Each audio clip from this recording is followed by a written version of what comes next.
ocurrió viajar a esa Triana y a esa Sevilla de los años 30, que es muy interesante, tiene una historia interesantísima a nivel político, social, económico, y como Triana fue un hervidero de activismo político y también los sucesos que ocurrieron durante la Guerra Civil de forma muy resumida, porque obviamente tenemos una hora larga, y de la Guerra Civil y de la República se pueden contar muchas cosas interesantes en Sevilla y en Triana.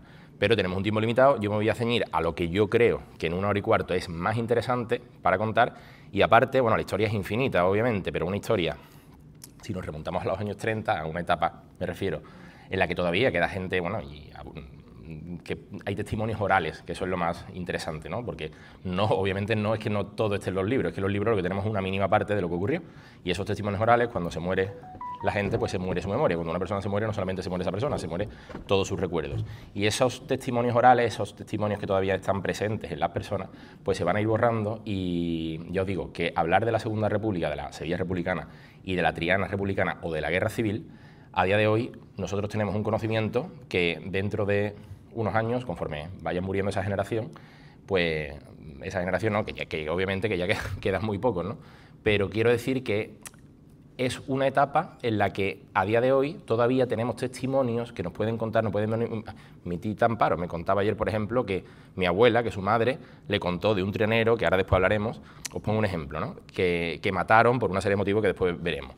Quiero decir con esto que lo que sabemos es limitado, y yo voy a intentar contar lo más interesante que a mi juicio os puedo contar en 1 hora y cuarto sobre la Triana republicana y sobre la Guerra Civil en Sevilla y en Triana. Y para comenzar, para explicar la Guerra Civil podemos trasladarnos a Fernando VII, podemos trasladar incluso a la batalla de Trafalgar, ¿no? Pero voy a poner un punto de inicio, porque siempre hay que marcar un inicio, que es la Guerra de Cuba, la pérdida de Cuba. En 1898, sabéis que España pierde sus últimos territorios.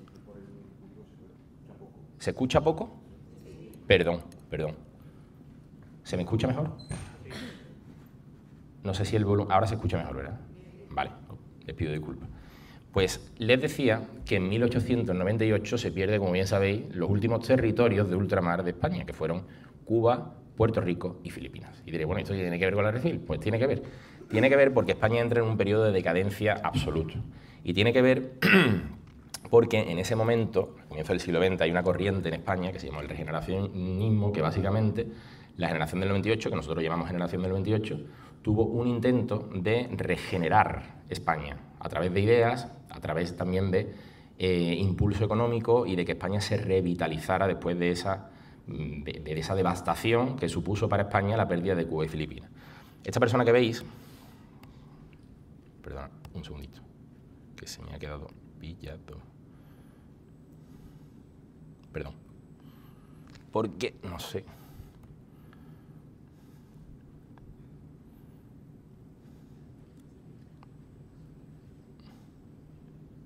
que se ha quedado pillada la pantalla.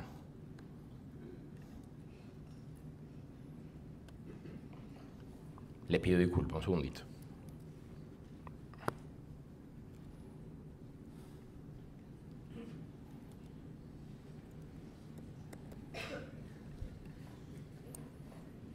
Como tenga que ser la charla sin imágenes, la tengo que hacer sin imágenes, pero espero que vuelva.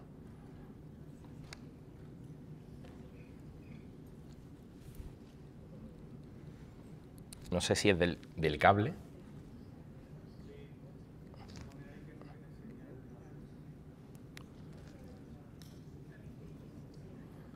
Desde arriba.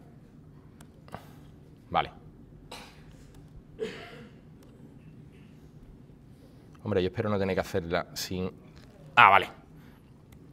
Bueno, este es Miguel de Unamuno y este es Joaquín Costa, que fueron los grandes impulsores de ese regeneracionismo, que básicamente lo que se intentó es regenerar, valga la redundancia, España en un momento de absoluta desazón y, como digo, de absoluto pesimismo existencial por parte, sobre todo, de la élite culta y, por supuesto, de la población, que estaba en un momento de absoluta pesadumbre y de una carestía enorme. España, durante el siglo XIX, como yo digo, fue desastre tras desastre, hasta que termina con el gran desastre que fue la pérdida de Cuba y Filipinas, y Puerto Rico, y las Marianas. Y este que veis, sabéis que fue el rey Alfonso XIII, que reinó en España, reinó de forma relativa, y sabéis que se instaló una dictadura en 1923 con Miguel Primo de Rivera. Miguel Primo de Rivera, que por cierto era de Jerez, aunque era abstemio, no bebía, pero nació en Jerez. De hecho, tiene una escultura allí, si vais a Jerez, en la plaza del Arenal está la escultura. Está enterrado en la Basílica de la Merced de Jerez. Decía, si 100 veces naciera, 100 veces nacería en Jerez. Una figura interesante desde el punto de vista histórico, a mi juicio, Miguel Primo de Rivera, que sabéis que, además, en ese periodo, en los años 20, en Sevilla ocurren muchas cosas interesantes. Entre otras, Sevilla está en absoluta transformación urbana. ¿Por qué? ¿Qué propicia esa transformación urbana y social? Porque a Sevilla, en los años 20, llegan decenas de miles de personas, sobre todo en las zonas rurales. ¿Por qué? ¿Qué impulso tiene Sevilla en los años 20? La Exposición Iberoamericana, que como bien sabéis, las obras comenzaron en 1915 y culminaron con la inauguración de la Plaza de España en 1929. Pues precisamente Alfonso XIII fue uno de los grandes impulsores de la Exposición Iberoamericana, que también me gusta usarlo como introducción porque es importante entender que esas obras, que suponen, tenemos una herencia enorme de la Exposición Iberoamericana, supuso una llegada de población masiva a Sevilla, que esa población que ocurre cuando se clausura la exposición y cuando terminan las obras se queda sin trabajo. Y eso de alguna forma también explica el movimiento activo tan político que tuvo Sevilla en los años 30 durante la Segunda República.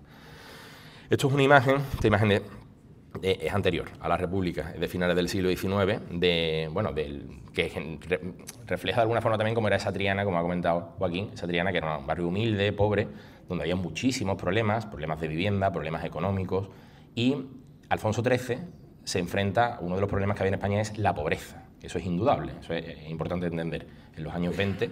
Y otro de los grandes problemas que tuvo España, bueno, problemas por decir algo, fue el catalanismo también, que supuso también un movimiento político importante en los años 20. Estas 4 columnas son de la Exposición Internacional de Barcelona de 1929, que sabéis que se celebró de forma coetánea a la Exposición Iberoamericana de Sevilla. Es curioso el destino, los guiños del destino, que décadas más tarde, en 1992, nosotros celebramos la Exposición Universal y Barcelona, como bien sabéis, celebró los Juegos Olímpicos. Estas 4 columnas que representaban el catalanismo con las barras de Cataluña, que es una herencia de la corona aragonesa, las tiraría Miguel Primo de Rivera como curiosidad. Y este Miguel Primo de Rivera, eso es para explicar también otro de los grandes problemas que tuvo Alfonso XIII, que fue la guerra de Marruecos y todo lo que supuso. Esas pérdidas humanas, decenas de miles de españoles que murieron, y ahí está Miguel Primo de Rivera en el desembarco de Alucemas, en los años 20. Este es Miguel Primo de Rivera a caballo en la feria de Sevilla, con Victoria Eugenia, con la esposa del rey Alfonso XIII. Esta es una foto de Miguel Primo de Rivera con el rey y doña Victoria Eugenia. Identificáis perfectamente el escenario. Esto es 1925-26. Estas fotos son del ayuntamiento, en la Real Maestranza, como bien podéis adivinar. Esto que veis es Miguel Primo de Rivera premiando a doña Luisa de Orleans, la abuela de nuestro rey emérito, de Juan Carlos, por la entrega por un tema relacionado con la guerra de Marruecos, en el ayuntamiento, estos años 20. Esta es la inauguración de la Exposición Iberoamericana en primavera de 1929, con la reina también y con el rey Alfonso XIII. Y este es el cartel que hizo Gustavo Vacarisas para la Exposición Iberoamericana. No vamos a hablar de la Exposición Iberoamericana porque no tenemos tiempo, pero es importante que entendamos que todas esas transformaciones urbanas, aquí tenemos, por ejemplo, al lado un barrio que es una herencia del 29, una barriada de Triana, que es el barrio Voluntad, que se hizo precisamente en esa época. Tenemos también en Sevilla, en Triana tenemos la Capilla del Carmen, por ejemplo, como herencia del 29, que hizo, como bien sabéis, en 1927 Aníbal González, que fue el director de la Exposición Iberoamericana. Y tenemos una herencia enorme, urbana, no solamente los pabellones. Yo siempre digo lo mismo, hasta el campo del Betis es una herencia de la Exposición Iberoamericana. Y diréis, ¿cómo que el campo del Betis es una herencia de la Exposición del 29? Pues lo es, porque el campo del Betis, el origen del campo del Betis, era el estadio deportivo de la Exposición Iberoamericana del 29, que después se lo quedó el Ayuntamiento y después se lo cedió al Real Betis Balompié. Por supuesto, todo lo que es el ensanche de la Palmera, por supuesto, barrios de Sevilla, como Nervión se comienza precisamente en los años 20, esos barrios, o sea, esa zona regionalista de Nervión, transformaciones en Sevilla, digamos, intramuros, en el conjunto histórico, aunque ya no existía la totalidad de la muralla en los años 20. Por ejemplo, que os digo, el barrio de Santa Cruz se transformó por completo. Si ustedes veis fotos del barrio de Santa Cruz antes de la exposición del 29, de la reforma que hizo Juan Talavera, arquitecto municipal de Sevilla, os quedáis a cuadros. Yo puedo enseñar, os lo prometo, fotos, de hecho la podría haber traído, de la calle del Agua con chabolas encima de la muralla, infravivienda encima de la muralla preciosa de la calle del Agua Almohade, la muralla, que es la calle más bonita de Sevilla, podemos decir, pues chabolas encima de la muralla, corrales apuntalados, las casas que se caían, y todo eso se reformó para el turismo en la Exposición Iberoamericana del 29, cuando además hubo una mente preclara, que fue el marqués de la Vega Inclán, un hombre que intuyó que el turismo, fijaos si no se equivocó, iba a ser un motor económico para España y para Sevilla. Y tanto es así que el Marqués de la Valle-Inclán fue el que impulsó, uno de los grandes promotores de la exposición del 29, y el que hizo muchas obras, el que promovió muchas obras en Sevilla precisamente para el turismo. El barrio Santa Cruz se adecuó al turismo precisamente por la exposición iberoamericana. Todo eso era trabajo y todo eso eran obras en las que participaban gentes, y mucha de esa gente, porque Sevilla prácticamente duplica su población durante esos años. Entre 1910 y 1920, lo vais a ver ahora, esto que veis es una gráfica de 1900, de la Sevilla de comienzos del 20, con unos 150.000 habitantes, y en 1930, que es cuando se culmina, veis que ya ha superado la barrera de los 200.000, estamos en unos 230.000 aproximadamente, es decir, estamos hablando de más de 100.000 personas que Sevilla crece a nivel demográfico precisamente y principalmente por las obras del 29. Gran parte de esa población, sobra decir, que a partir del 30 se quedarían sin trabajo y llegamos a la época de la Segunda República, cuando Sevilla se convierte en una de las ciudades más activas a nivel político de España. Este que veis, bueno, este es el final del reinado de Alfonso XIII, la dicta blanda, como se llamó, con Dámaso Berenguer, cuando sabéis que bueno, se va Primo de Rivera y Dámaso Berenguer ya es el final de un reinado absolutamente nefasto, y esto que veis es el pacto de San Sebastián en el que la coalición, partidos republicanos hacen una coalición. Todavía no estamos en la Segunda República, estamos al final del reinado de Alfonso XIII. Y este pacto no solamente era de partidos de izquierda, aquí también estaba Alejandro Lerroux, del Partido Radical, y fue digamos, el preludio de la proclamación de la Segunda República en España. Sabéis que la Segunda República se proclama tras unas elecciones municipales, que aquí veis una foto de ese día, un día importantísimo en la historia de España, el 12 de abril del 31, en el que era domingo, en el que, sabéis que vence, esto es un poco también complicado, ¿no? el dilucidar cuántos, pero bueno, lo que tenemos que son los números de votos, veis que la coalición monárquica tenía más votos que la coalición republicana. ¿Y por qué gana la República? Porque sabéis que los votos en la ciudad fueron mayores para los republicanos. De esa forma se legitimó la Segunda República, y de esa forma Alfonso XIII, sabiendo que en las ciudades había perdido, en los núcleos urbanos había perdido, ¿qué es lo que hace? Se marcha de España. Se marcha de España y él mismo diría, bueno, este día es el 14 de abril, cuando volaban los cuadros de Alfonso XIII por el Ayuntamiento de Sevilla por los balcones, y cuando se instaló la bandera tricolor, la bandera de la Segunda República. Esta foto es una foto bueno, de un valor enorme, que nos muestra esa plaza nueva el 14 de abril del 31, cuando se proclama en Sevilla y en toda España la Segunda República Española. Un día de ilusión, de enorme esperanza. Y esta foto, por ejemplo, veis los miembros de la Unión Ferroviaria, los trabajadores del tren, por la Avenida de la Constitución, montados en un tranvía, proclamando, veis, con la pancarta "Viva la República". Ojalá tuviéramos una máquina del tiempo, ¿no?, para viajar ese 14 de abril en Sevilla y ver todo ese júbilo de la gente y toda esa esperanza. Esta foto es muy divertida, porque es un joven trianero, no sabemos la identidad, que se subió a lomo del rey San Fernando con una bandera roja y proclamó el Cantón Rojo Independiente de Triana, el 14 de abril del 31. Esta foto, os lo prometo. Y bueno, no vamos a explicar obviamente toda la historia de la Segunda República, pero sí que entendamos que la Segunda República sabéis que tiene diferentes etapas. Tenemos primero el bienio progresista con Alcalá Zamora y con Azaña, y después sabéis que gana la CEDA, la Confederación de Derechas Autónomas, en el año 33 hasta el 36. El 36 se sucede ya las últimas elecciones de la Segunda República, en la que, como bien sabéis, vence el Frente Popular, la coalición de izquierda. Y vamos a ver, me interesa que conozcamos esto, porque la Segunda República, en mi opinión, no se debe de identificar con una posición ideológica. Es decir, tú puedes ser de derecha y ser republicano, puedes ser de izquierda y ser republicano, o puedes ser de centro y ser republicano. Y, de hecho, todos los espectros ideológicos tenían representación en los partidos de la Segunda República Española. La Segunda República no se tiene que adscribir a una posición ideológica, en mi opinión. Y, de hecho, hubo partidos de derecha. La CEDA es el ejemplo más claro, de Alejandro Lerroux, el Partido Radical, que se unieron y en el año 33 vencen las elecciones y, de hecho, gobernaron en España durante lo que llamamos el bienio negro o el bienio conservador. Y cuento esto porque después vamos a ver fotos de un francés que llegó a Triana en el año 35 durante el gobierno de la CEDA. Y quiero que veáis las calles de Triana, cómo retrata Pierre Berger, este francés, cómo se pintaba en las calles de Triana contra el gobierno de Lerroux y de la CEDA. Y ahora viajamos a la Triana republicana. Y estamos en...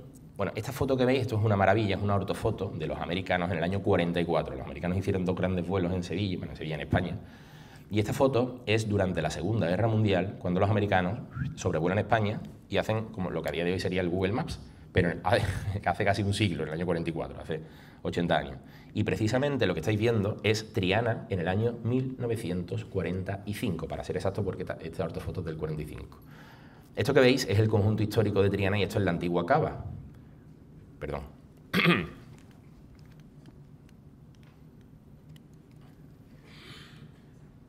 Esta es la calle Clara de Jesús Montero actualmente. Y lo que voy a señalar ahora mismo es la antigua Cava de los Civiles. Aquí estaba el cuartel de la Guardia Civil y esta es la antigua Cava de los Gitanos, que todo es Pajes del Corro, como bien sabéis.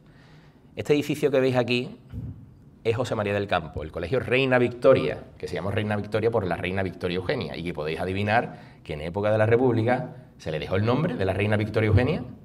Todavía lo llamamos con 2 nombres, si os fijáis, porque el colegio se llama José María del Campo, pero se inauguró en 1909, que lo construyó Aníbal González, con el nombre de la reina Victoria. Por eso allí hay una calle y un bar donde se come de maravilla, que lo lleva Begoña, que se llama el bar Victoria 8, que lo conoceréis. Pues Victoria 8 se llama por la reina Victoria Eugenia, como la calle, y como el colegio Reina Victoria. Y cuento esto porque podéis fijaros en lo que... Bueno, esta foto tendría muchos detalles, tendría para contar muchas cosas, pero no tenemos tiempo. En lo que es el caserío de Triana, cuando no había todavía azoteas, sino que eran tejados. No había azotea, me refiero, que no predominaban las azoteas, porque eran los tejados a 2 aguas de las casas y de los corrales de vecinos, que, bueno, que la mayoría fueron demolidos, como bien sabéis, ese caserío que se barrió en gran parte en los años 60 y 70, sobre todo del siglo XX. Veis también la hispanoaviación, que hicimos una charla hace un año aproximadamente sobre la Triana industrial, y esta es la Triana, digamos, de los años 30, porque Triana de los años 30 a los años 40 básicamente varió muy poco, variaría a partir sobre todo de los años 50 y 60. Y os cuento esto porque ahora vamos a bajar a tierra, vamos a viajar a esa Triana, con las imágenes que tenemos, esa Triana republicana, esa Triana del año 35, justamente del el momento en el que gobernaba la República Alejandro Lerroux y la Ceda. Y antes de eso, nos vamos a ir, esta foto está tomada en 1931. En el 31, sabéis que es cuando comienza la República, y lo que estáis viendo, esta foto la habéis visto alguna vez, ¿alguien la ha visto? Esta foto es de unos trianeros, unos chavalillos, una foto muy buena, aunque es bastante trágica desde el punto de vista patrimonial y artístico, pero es una foto buenísima. O sea, es una foto que tiene una... A mí me parece una foto valiosísima.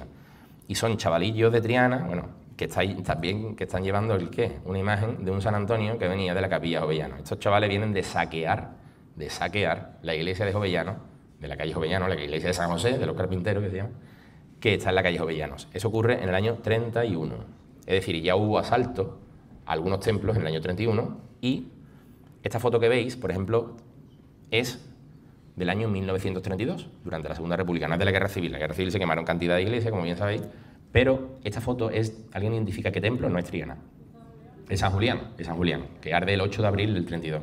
Arde de madrugada y ardió, y esto llegó al Congreso de los Diputados. Os lo prometo porque está escrito, no porque yo lo diga, que se achacaron las derechas a las izquierdas en Madrid, en el Congreso de los Diputados, la quema, como si a día de hoy ocurre un episodio en Sevilla, y esa noticia obviamente llega a Madrid, y en Madrid se discute en el Congreso de los Diputados al día siguiente sobre el episodio que ocurrió en Sevilla. Las izquierdas le achacaban a las derechas que habían quemado, y las izquierdas decían que había sido una mano negra de las derechas, para que veáis también los momentos tan convulsos y esa etapa que fueron los años 30 en Sevilla, ¿no? En Sevilla y en España. Así quedó la iglesia de San Julián, que se perdió. Eso fue una catástrofe artística, porque se perdieron las 2 Iniestas. Se perdió la Iniesta gótica, que es la patrona del ayuntamiento, que se hizo una réplica, que la veis aquí abajo, la original, y se perdió la Iniesta original, dolorosa, de Martínez Montañés, que era del siglo XVII, y se atribuía a Martínez Montañés, y sabéis que Castillo Lastruzzi hizo una réplica de esa dolorosa, que no es la que procesiona hoy. ¿Por qué? Porque la queman el 18 de julio del 36 en San Marcos, porque la Iniesta se marchó a San Marcos, San Julián no se arreglaría hasta los años 40, y claro, ardió la réplica, y Castillo Lastruzzi hizo otra réplica que se parece mucho, son guapísimas, vírgenes bellísimas, a la Virgen de Lao, porque Castillo Lastruzzi la hace a la vez. Y ahora bajamos a tierra Triana, y estamos en los años 30, veis una foto del convento de San Jacinto, del convento dominico, y nos vamos ahí, ¿por qué? Porque ahí ocurrió un episodio interesantísimo, y que me gusta contar, porque que también contamos cuando ofrecí la charla del del 50 aniversario de la coronación canónica de la estrella, y también hablamos de este tema, del por qué a la estrella la llaman la valiente, a la estrella de Triana. Y la llaman mucha gente, cada día es más conocido en esta historia, cosa que me alegra, pero mucha gente todavía cree que es que salió en la guerra, la que salió en la guerra, la Virgen que salió en la guerra. No. La estrella no salió en la guerra, salió en la Segunda República, y fue la primera cofradía que salió en la Segunda República, porque no olvidéis que la Segunda República se proclama en el año 31. Y en el 31 ya había habido Semana Santa. ¿Qué ocurre? La primera Semana Santa republicana es durante el año 1932. Y en ese año 1932, por esos diferentes ataques que lo había habido en Sevilla a espacios religiosos, también habían quemado el colegio de Villasí, de los jesuitas, en la calle Orfila, también habían asaltado el monumento a la Inmaculada, en la Plaza del Triunfo, y la capilla de Jovellanos, que antes os enseñé. ¿Qué ocurre? Las hermandades, voy a resumir muy mucho, porque este es un tema también complejo y quedaría para contar muchas cosas, las hermandades deciden, por esa, digamos, no garantía por parte de las fuerzas públicas de custodiar las imágenes religiosas, ¿qué es lo que hacen las cofradías en Sevilla? Hacen una reunión semanas antes de la Semana Santa y deciden no poner las imágenes en la calle. Y el Domingo de Ramos de 1932 no hubo ni una cofradía en la calle. Y diréis, pero si la estrella salió. Claro, la estrella salió, pero no salió el Domingo de Ramos. El lunes no hubo tampoco ninguna cofradía, ni el martes ni el miércoles. La estrella salió un Jueves Santo. Y esta foto que veis no es de la estrella, esta foto es de los años 20, de la Esperanza de Triana, que ahora, 6 décadas más tarde, ha vuelto a San Jacinto. La Esperanza de Triana saliendo de San Jacinto, porque en San Jacinto de San Jacinto no solamente salía la estrella, de San Jacinto salía la Esperanza de Triana, porque llevaba ahí desde 1868, desde la Revolución de la Gloriosa, que viene propio de la capilla.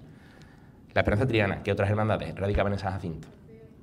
El Rocío de Triana, las Aguas, que en los años 30 todavía estaba, y la estrella, la Encarnación de San Benito ya se había ido. La Encarnación se fue en 1868 porque le expropiaron también los revolucionarios de la Gloriosa, que podríamos otro día dar una charla sobre cómo impactó la Gloriosa en Sevilla, la Revolución de la Gloriosa, y cómo expropiaron tantas capillas. Y a la Encarnación le quitaron su capilla, que era la ermita de la Encarnación, que es donde hay un corral de vecinos a día de hoy que se llama Corral de la Encarnación, frente a José María del Campo. De ahí salía la Virgen de la Encarnación, que no se llamaba de San Benito, lo que pasa es que se fue a San Benito de la Calzada y por eso se llama San Benito la hermandad, pero cuando salía de Triana, la Virgen no se llama de San Benito. Pues esto es la Esperanza de Triana saliendo del convento de San Jacinto, donde ahora, décadas más tarde, ha regresado. Y desde allí había cuatro hermandades. Salió la estrella en 1932. Salió el Lord de Multitudes, porque no olvidemos que aunque hubo persecución religiosa en Sevilla, sería una absoluta necedad pensar que la gente de izquierda no era cofrade, porque en Sevilla, por la idiosincrasia particular de la ciudad, y eso lo cuentan también muchas crónicas, cuando venían miembros del Partido Comunista a Sevilla de Barcelona e iban a la sede principal del comunismo y del partido, que estaba en San Julián, del Partido Comunista, y entraban a ver los corrales de vecinos, a ver los sindicatos, a ver a los obreros, y entraban en el mercado de la calle Feria, y se quedaban a cuadros cuando veían a la pescadera con que esto era así, con el cartel de Stalin, de Lenin y la Macarena al lado. Y era, claro, un tío de Barcelona que venía del Partido Comunista de Barcelona no podía entender eso. Y eso en Sevilla se daba y se sigue dando, es obvio, ¿no? No podemos separar la Semana Santa ni escribir la Semana Santa, eso sí que sería una posición ideológica, porque hay cofrades de izquierda, de centro, de derecha y incluso ateos, ¿no? Pero ese es otro tema. Y la estrella salió, la estrella que era una hermandad muy humilde. Mira, Chávez Nogales, que después vamos a terminar con Chávez Nogales, fue un periodista sevillano que yo admiro y para mí es un referente absoluto, dice en un libro que se llama La Ciudad, que escribe a finales, comienzo del 20, no me acuerdo el año exacto, a finales del 19, comienzo del 20, dice las dos hermandades más pobres de Sevilla, ¿sabéis cuáles eran? Los gitanos y la estrella. Eso lo dice Chávez Nogales. Los gitanos, que ahora hermandad de los gitanos, que todavía era una hermandad prácticamente cerrada, étnica, y la estrella, las dos hermandades más pobres que había en Sevilla. Y la estrella salió, ya os digo, el Jueves Santo de 1932, esto es la calle Pajes del Corro, no sé qué hora llevamos, vale, bueno, en fin. La calle Pajes del Corro, este es el cruce de Pajes del Corro con la calle San Jacinto. El antiguo edificio de correos quedaría aquí, que ahí no estaba hecho, pues eso lo hizo Franco en los años 50. El Cristo de las Penas, la Virgen de la Estrella saliendo del convento de San Jacinto. Esta foto es magnífica, todo esto en 1932, no es de otro año. Y esto es la estrella cruzando el puente durante la Segunda República en 1932. ¿Sufrió algún tipo de atentado o de incidente la estrella? Indudablemente. Al Cristo, cuando pasó por la calle Sierpes haciendo la carrera oficial, no olvidéis que fue la única hermandad que había en la calle, imaginaos la cantidad de gente que fue a verla. Al Cristo sabemos que le tiraron lo que parecía una bomba para alarmar a la gente desde un balcón y resultó que era una perilla de cama, según aparece en la hemeroteca, que no era una bomba, sino que era para asustar. Pero a la Virgen, ¿qué le ocurrió? La Virgen, cuando enfiló la avenida de la Constitución, hizo la revirada, como todas las cofradías, para entrar por la puerta de San Miguel, por la puerta del Nacimiento, que por donde entra la cofradía. Y en ese momento en el que estaba haciendo la revirada con la marcha, con la banda, iba a enfilar la entrada, ubicáis perfectamente, la puerta de San Miguel, por donde entran las cofradías a la catedral. ¿Y qué ocurrió? Que se escucharon dos disparos que venían desde los jardines del Archivo de Indias, y dos disparos que había provocado un hombre que allí estaba, un individuo, que le pegó 2 tiros a la Virgen, pero que afortunadamente no impactó en la talla, sino que atravesó el palio. Obviamente no le afectó a la talla, pero sí, imaginaos el revuelo que causó. Este hombre salió corriendo por la calle Miguel de Mañara, que es la calle que está en la trasera, si conocéis, vamos, imagino que lo conocéis perfectamente, el Alcázar, la Puerta del León, pega el quiebro por Miguel de Mañara y hace una curva hacia lo que es el Arquillo, ¿no? Y ahí se cayó, dicen, incluso le disparó a la Guardia Civil, pues los guardias civiles se fueron detrás de él y lo arrestaron. Este hombre, ahora voy a enseñar una foto de quién fue. Y me parece muy bonito también recordar a una cantadora de flamenco y que cantaba saeta que se llama Rocío Vega Farfán. Rocío Vega Farfán era de la alfalfa y le llamaban la niña de la alfalfa y le cantó una saeta que quedaría para la historia cuando la Virgen de la Estrella pasó por la plaza de San Francisco. Le cantó una saeta que decía así, un segundito. Que decía, se ha dicho en el Banco Azul que España ya no es cristiana. Y aunque sea republicana, aquí quien manda eres tú, estrella de la mañana.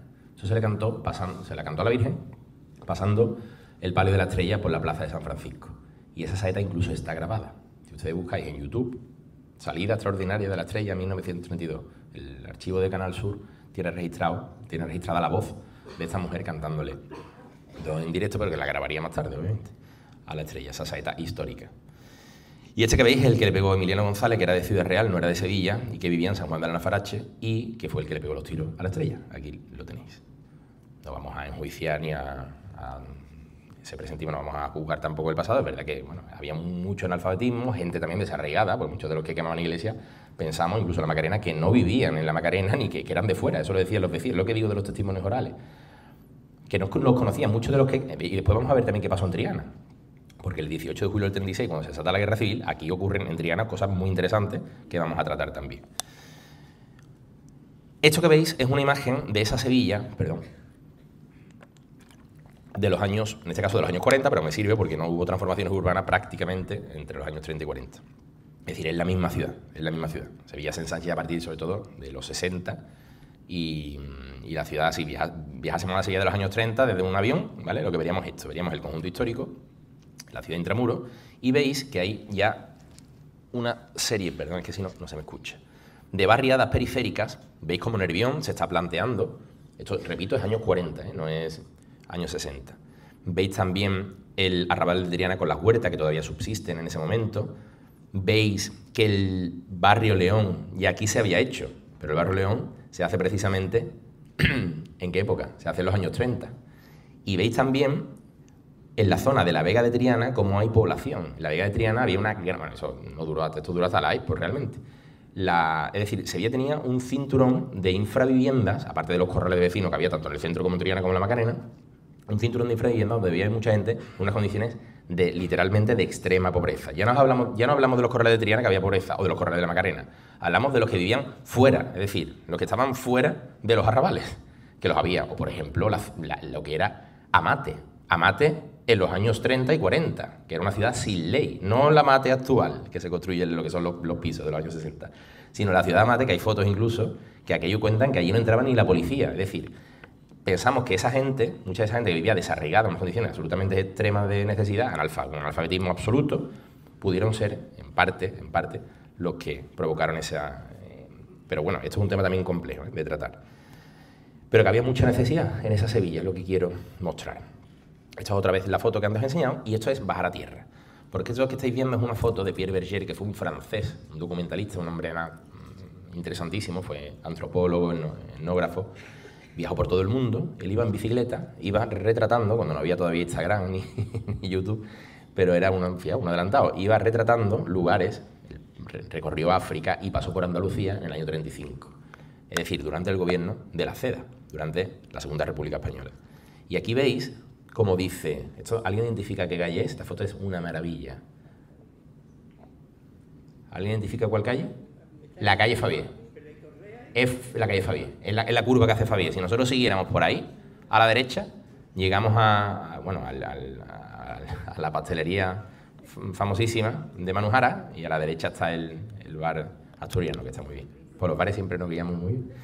Y esta es la curva que hace Favier, ya os digo. Ahí estaba la antigua Peña del Bollo, los que seáis de Triana, la Peña del Bollo estaba aquí a la derecha. Y veis que en esa pared dice, abajo, el gobierno, asesino Lerroux. Fijaos, ¿eh? Y son pintadas contra el gobierno de las derechas en esa y es curioso porque a Pierre Berger cuenta, esto lo sabemos perfectamente, que hizo esa foto, y lo arrestaron porque este tío iba en bicicleta y le vieron unas pintas raras y se creían que era un espía alemán y tuvo 2 días en la cárcel en Sevilla porque el pobre iba con los calcetines y con pinta de guiri, lo que diríamos a día de hoy, y lo arrestaron a Pierre Berger y estuvo 2 días en la cárcel porque se creían, pensaba que estábamos en el año 35 en un momento de gran turbulencia en Europa. Este es Pierre Berger, veis con la cámara fotográfica, el que recorrió Triana durante la Segunda República. Estas fotos son valiosísimas. Y fijaos, esta otra foto es del año 35, esto no puede ser Pela y Correa, puede ser Rodrigo de Triana, por la libertad de Talema. Y veis el escudo de ¿qué? De la Unión Soviética, para que veáis esas pintadas políticas en la Triana republicana. Talema no sabemos quién era, pero sería un activista político que estaría en la cárcel durante el gobierno de la CEDA.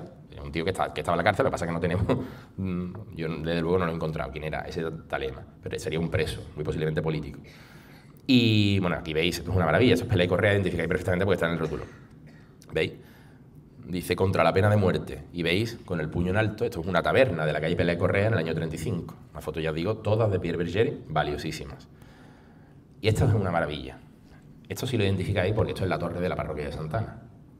Y esto que estáis viendo son pintadas que dice abajo el fascismo, asesino. Veis también el analfabetismo, que la gente no sabía escribir, literalmente, que escribía mal porque no había. Usted piensa que en los años 30, esto también es otro dato importantísimo, cuando comienza la Segunda República, ¿sabéis qué impulsó, aparte de la reforma agraria, una reforma educativa en España para que los niños fuesen al colegio? Porque los niños no, la gente, a no ser que tuviera dinero, los niños no iban al colegio. ¿Y qué ocurre? Que a comienzo de la Segunda República, esto es importante, 4 de cada 10 españoles, 4 eran analfabetos completos. 4 de cada 10, o sea, para que nos hagamos una idea. Y esto que estáis viendo son pintadas a favor de la Unión Soviética en la parroquia de Santa Ana de Triana. Pintadas a favor de la Unión Soviética. O sea, documentos interesantísimos, valiosísimos, que nos dan una idea de cómo era esa Triana en los años 30 durante la Segunda República. Esta foto está tomada aquí, en la esquina con la antigua calle Vázquez de Leca, que ahora se llama Párroco Don Eugenio, que la ubicáis perfectamente en la Torre de Santana. ¿La ubicáis, verdad? Vale, pues es el escenario. Y esta otra es la otra parte de la portada de la iglesia que da a la calle Bernardo Guerra, donde está el bar Santana, que está justamente enfrente, y veis que aparece aquí en la esquina de la parroquia, aparece el símbolo de la Unión Soviética, y aparece Lenin, Vladimir Lenin, pintada en la parroquia de Santana. O sea, me parece un documento interesantísimo, interesantísimo, contra el terror blanco, amnistía proletaria porque había presos políticos en ese momento durante el gobierno de la CEDA. Yo os pido, por favor, que durante esta charla yo no voy a entrar en un tipo de enjuiciamiento, ni de maniqueo, ni de malo ni de bueno, porque yo digo una cosa siempre. Si yo hubiese vivido en un correo de vecinos en los años 30, yo soy obrero o trabajador del puerto, o ceramita, y a mí me cuentan que Rusia trae la revolución del proletariado, yo me lo creo, y yo soy el primero que quiero decir que es normal y lógico que en barrios como Triana o como la Macarena penetrase el comunismo. ¿Por qué? Porque era una oportunidad, igual que el falangismo, igual que el nacionalsindicalismo, de la misma forma.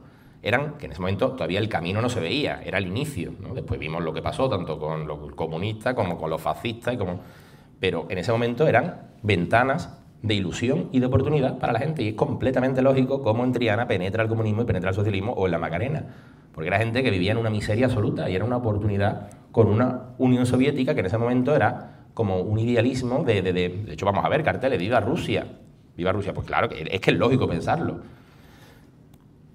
¿Y en qué hábitats vivía esa gente en la Triana republicana? Eso sobra decirlo, porque muchos de los presentes, los que sois mayores, lo sabéis perfectamente, mejor que yo. Esto es una foto de la Cava de los Gitanos, en los años 40. O sea, mirad el nivel de lo que era la vivienda, muchas infraviviendas, corrales vecinos, que muchos estaban en un estado absolutamente lamentable, otros no tanto. Esto es una pena, ¿no? Que lo que ocurrió con la pérdida de los corrales en Triana, pero muchos, ojalá, ¿no? Eso, dimos una charla también sobre ese tema, ojalá se hubiesen adaptado, se hubiesen conservado y Triana sería patrimonio de la humanidad, literalmente, como lo es Córdoba.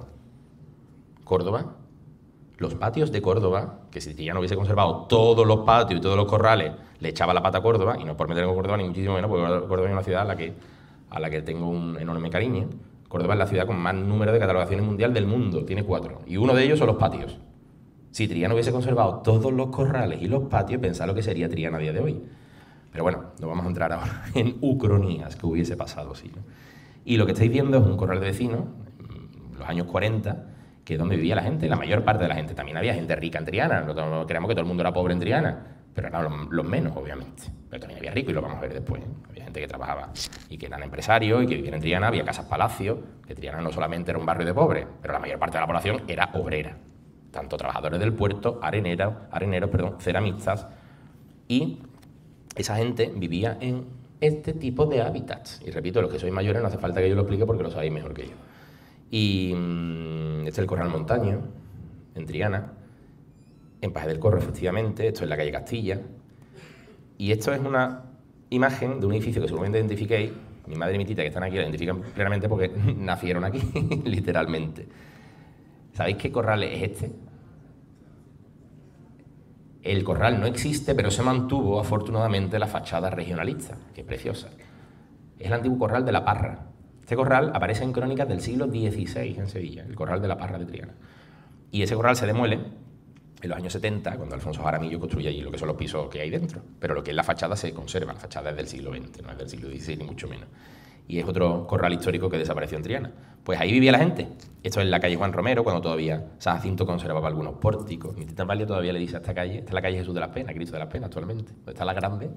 Todavía mi tía Amalia le llama Juan Romero, el callejón Juan Romero, y la calle se llama Cristo de las Penas, pero se llama Juan Romero. Y este era, digamos, bueno, esto es el Rocío, por la calle San Jacinto, esta foto de los años 30 también. Veis la gente. Y esta era la Triana, esta es la calle Bernardo Guerra, el antiguo corral del Jardincillo. Esto era el hábitat de Triana en los años 30 y en los años 40, bueno, y en la posguerra ya ni hablemos, ¿no? El hambre y la miseria. Estas son fotos, veis la gitana por la calle San Jacinto, cuando en Triana vivían gitanos todavía, por supuesto, en los años 30. Vivía gitanos no, es que era el barrio de Sevilla donde había más gitanos de toda la ciudad. No solamente que viviesen gitanos, es que era el barrio con mayor densidad de población gitana de toda Sevilla.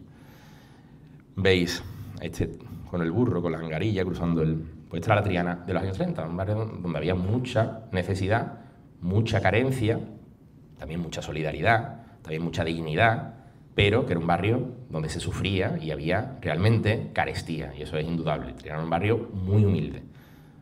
Estos son trabajadores, ¿veis? Sacando del muelle de la Sal, sacando del puerto, cuando todavía estaba activo. Esta foto es muy, muy, muy famosa, del Archivo Serrano, que, bueno, y la pobreza de Triana, veis los niños medio desnudos en la calle Paje del Corro. Esta foto es de la posguerra, no es de la Segunda República, pero bueno, me da igual. Y ahí veis el Colegio Reina Victoria o José María del Campo, que lo veis justamente en la esquina, que lo identificáis.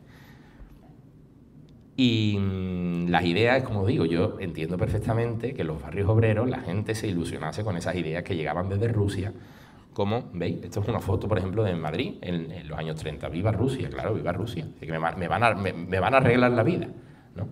Y precisamente esas ideas, sabéis que en Triana también la CNT, la Confederación Nacional de Trabajadores, los sindicatos tenían mucha presencia precisamente porque en los barrios obreros, donde más obreros, valga la redundancia, había, y donde más presencia sindicalista y más activismo sindical había, como la Macarena, como San Bernardo también, y por supuesto como Triana, que era el barrio donde la mayor parte de la población era obrera. Después en Sevilla, si viajásemos a esa Sevilla republicana, la zona del centro, calle Tetuán, era la zona, y lo sigue siendo, ¿no? La zona más cara de Sevilla, donde la mayor parte de la población obrera no podía vivir en la calle Sierpe, ni vivir en la calle Tetuán, ni vivir junto a la catedral, sino que vivía en los barrios más periféricos, que en ese momento todavía eran periferia de Sevilla. Entonces, el logo del Partido Comunista, este es el logo original del Partido Socialista Obrero Español, que no era La Rosa. La Rosa de los años 70, después de la transición, que además se copió del Partido Socialista francés en ese momento. Fijaos que el Partido Socialista todavía tenía el yunque y, de hecho, siempre lo ha sido, ¿no? El PSOE ha sido un partido que no todo el mundo que es del PSOE, obviamente, sino que ha tenido diferentes, vamos a decir, espectros ideológicos, ¿no? Y en los años 30 había personas afines al PSOE o militantes del PSOE que se adscribían más al comunismo más que al socialismo. Y el Partido Socialista en Triana, el socialismo sobre todo, lo que más triunfaba en Triana de los años 30 era el socialismo y el anarquismo. Porque la sede principal del comunismo en Sevilla, sobre todo era el barrio de San Julián, que donde estaba la sede principal del Partido Comunista, lo que algunos llamamos el Moscú sevillano, y era la zona de la calle Feria, la calle San Luis, la zona norte de Sevilla. Pero Triana tenía muchísima presencia sindical, anarquista y, sobre todo, porque la mayor parte de la población era obrera, del Partido Socialista Obrero. Esto que veis es un taller de cerámica, mediados del siglo XX. Triana era un barrio muy industrial, de mucha producción, tanto cerámica como de otros productos que se hacían en Triana. Bueno, hasta aviones de combate se hacían en Triana. Y un momento, ya a final de la Segunda República, después del Bienio Negro, en el que hay una enorme polarización en España. Una polarización que acaba con las elecciones...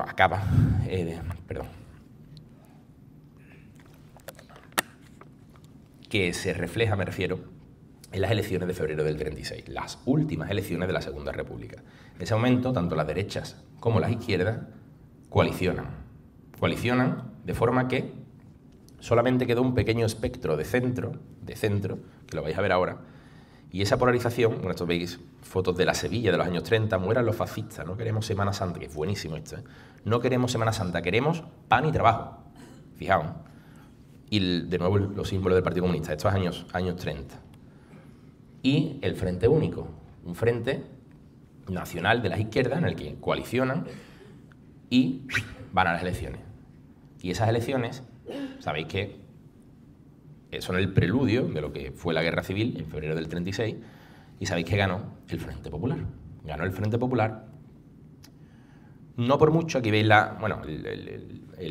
que pasa es que las circunscripciones eran por el tema del partido más votado, tenían bastante más, pero no hubo una gran diferencia de votos, realmente. Veis aquí el espectro, pero veis que a nivel de concejales sí. A nivel de diputados, perdón, sí. ¿Por qué? Precisamente por las circunscripciones. Y cuando vence el Frente Popular, se inicia otro periodo de la Segunda República, con hazaña, que fue el gobierno del Frente Popular. Lo que pasa es que duró poco, aunque después la República sabéis que estuvo de Madrid, se fue a Valencia y después en el exilio, ¿no? Pero el gobierno del Frente Popular se inicia en febrero del 36 y ahí comienza lo que yo llamo los tambores de guerra, cuando los militares, ¿sabéis qué es lo que hace la República? Los dispersa, a Franco lo lleva ¿a dónde? A Canarias, a Mola se lo lleva a Navarra y los dispersa, los generales más proclives a lo que podría ser una sublevación contra el gobierno republicano. Y eso fue lo que ocurrió, ¿sabéis qué?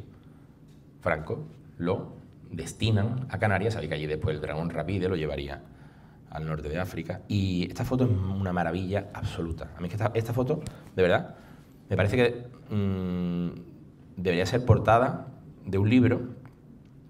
A lo mejor en un futuro escribo un libro sobre las imágenes escondidas en la Sevilla de la Segunda República y durante la Guerra Civil, que es un tema interesantísimo y apasionante. Fijaos. En febrero se producen las elecciones del Frente Popular. En abril del 36 hay hermandades de Sevilla que esconden a sus imágenes. Y una de ellas es la Amargura. La Amargura la esconden en una caja de ladrillos. Y esto que veis es la Virgen de la Amargura. Es una foto maravillosa. Y es en Marqués de Parada, en una fábrica que había de ladrillo, la esconden y estuvo hasta noviembre que no la destaparon. Esta foto que veis es cuando destapan, en noviembre del 36, el cajón donde habían escondido la Amargura. Y afortunadamente la escondieron, porque la Amargura, San Juan de la Palma, fue asaltada y todos los estandartes y todos los pasos fueron completamente saqueados, no así las imágenes, porque se salvaron porque habían sido escondidas, afortunadamente. De hecho, la Amargura saldría en el año, en el año siguiente, en el 37, con el paso de San Bernardo, que le había prestado el paso. Y esto que veis es el 18 de julio del 36, cuando comienza la Guerra Civil en Sevilla. Comienza, voy a poner algunas imágenes, porque esto da para mucho también, cuando un general, Gonzalo Queipo de Llano, sabéis que lo destinan a Sevilla, y lo destinan ¿para qué? Para sublevar Sevilla, Queipo de Llano fue el hombre que fue destinado a la sublevación, el general que fue destinado a la sublevación en Sevilla, el que inició la guerra civil en Sevilla el 18 de julio del 36. Esta foto que veis es de una habitación de hotel, que todavía existe el hotel y la habitación, pasa que está transformado y además el hotel sigue llamándose igual, que es donde se reúne el 18 de julio del 36, cuando llega de Isla Cristina, Gonzalo Queipo de Llano, con su ayudante y con una serie de personajes que no vamos a tratar aquí porque no tenemos tiempo, en la calle García de Vinuesa. ¿Alguien sabe de qué hotel estamos hablando? Simón. Del Hotel Simón. Del Hotel Simón, que todavía existe el edificio, todavía existe el hotel, que se sigue llamando igual. Y ahí se reúne, la mañana del 18 de julio, con un torero, que después sería un sanguinario, que era del pueblo de... En Casa Cuesta hay un cartel de toro que aparece Juan Belmonte y él, el torero era falangista, y después después lo mataron en la guerra, él muere, él lo opera. No me voy a acordar ahora mismo de qué Carranza, José García Carranza, que era de qué pueblo, contra un pueblo de aquí en Sevilla, de la Algaba, efectivamente. Pues ahí aparece, esa mañana aparece ahí el torero, aparece, bueno, Cuesta Monereo, Cuesta Monereo fue el comandante, el cerebro de la sublevación en Sevilla, y ahí le explican varias cosas a Queipo de Llano. Le explican, en primer lugar, que en los cuarteles hay piquetes, en los cuarteles militares de Sevilla hay piquetes de obreros que están dando vuelta por los cuarteles, porque ya había tambor de guerra y sabía que había ocurrido el día anterior, el 17 de julio, ya había empezado la sublevación en España, porque el 17 de julio, en el norte de África, se inicia una sublevación a las 5 de la tarde. Es decir, en España la sublevación no empieza en la península, pero en el norte de África empieza el 17 de julio. Esa misma noche, del 17 al 18, Sevilla era una ciudad importantísima para los sublevados, para los militares sublevados o golpistas, como lo queramos llamar. ¿Por qué? Porque Sevilla tenía, y todavía tiene, un aeródromo militar que sería clave para el desembarco de las tropas sublevadas del norte de África en Sevilla. Ese aeródromo de Tablada, después lo vamos a ver, ¿vale? Porque es clave. Y le informan que esa noche desde Madrid, eso es una cuestión también muy interesante, el gobierno de Madrid, para sofocar la revuelta del norte de África de los militares, que es lo que hace, envía bombarderos desde Madrid a Sevilla para que en el aeródromo de Sevilla los carguen de bombas y sofoquen la sublevación en el norte de África. ¿Sabéis lo que ocurrió cuando esos aviones llegan a Sevilla la madrugada del 18 de julio? Que un teniente Vara del Rey los recibe a tiros. Y los aviones, en ese momento los militares, algunos, usted piensa también el momento tan complejo, porque más allá de la idea de cada uno, un soldado o un teniente, un sargento, podía ser más de izquierda, más de centro, más conservador, pero es que te jugaba la vida si te unías a la sublevación o si no. Más allá de las ideas de cada uno, me refiero. ¿Y qué ocurre? Que esos bombarderos aterrizan en Tablada y tal y como aterrizan, despegan de nuevo. Y no se llenaron de bombas. Y no se sofocó la sublevación en el norte de África. Si no, lo sabemos, ¿no? Eso es una ucronía que hubiese pasado, sí. Pues de todo eso le informan. ¿Y qué dice Queipo de Llano? Dicen, 2 horas recogedme aquí, que vamos a sublevar Sevilla. Y pensamos que sobre las 12 del mediodía, en la calle García de Vinuesa, en un Renault descapotable, recogen a Queipo de Llano, lo montan en el Renault y lo llevan a Capitanía General. Alguno de los presentes podrá pensar, Capitanía General está en la Plaza de España, pero en ese momento no estaba en la Plaza de España. En ese momento, como bien sabéis, muchos de los presentes que conocéis la historia de la Guerra Civil en Sevilla, estaba la Gavidia, estaba en un edificio que todavía existe, actualmente ese edificio es de la Junta de Andalucía, donde está la farmacia, conocéis Jesús del Gran Poder, que pone farmacia militar, esa era la puerta trasera, pues por esa puerta, donde pone antigua farmacia militar en la calle Jesús del Gran Poder, cuelan a Queipo de Llano el 18 de julio sobre las 12:30, 1 de la tarde. Y es clave ese momento porque Queipo de Llano entra en ese edificio que era la sede de la jefatura de la División Mayor de Sevilla, de la Capitanía de Sevilla militar, que abarcaba toda la provincia de Sevilla, la jefatura, y allí se encuentra con un amigo suyo, que era general también, el general Villabrille, y él dice que Queipo de Llano lo esconden en un cuarto, y Villabrille, que era el general del mismo rango que Gonzalo Queipo de Llano, cuando ve que hay sus oficiales que están subiendo y bajando sin su permiso, ve un movimiento extraño, le recrimina a alguno de esos suboficiales que qué está pasando, que sin su permiso hay movimiento. Usted piensa que el norte de África estaba sublevado y los cuarteles estaban en un momento de absoluta, como digo, desconcierto, ¿no? ¿Y qué es lo que hace? Dice que en ese momento Queipo de Llano sale al patio de ese edificio, que repito, ese edificio todavía existe, que da la Gavidia, y le dice, mi general, esto es una sublevación, o por resumir muy mucho, estás con nosotros o estás contra nosotros.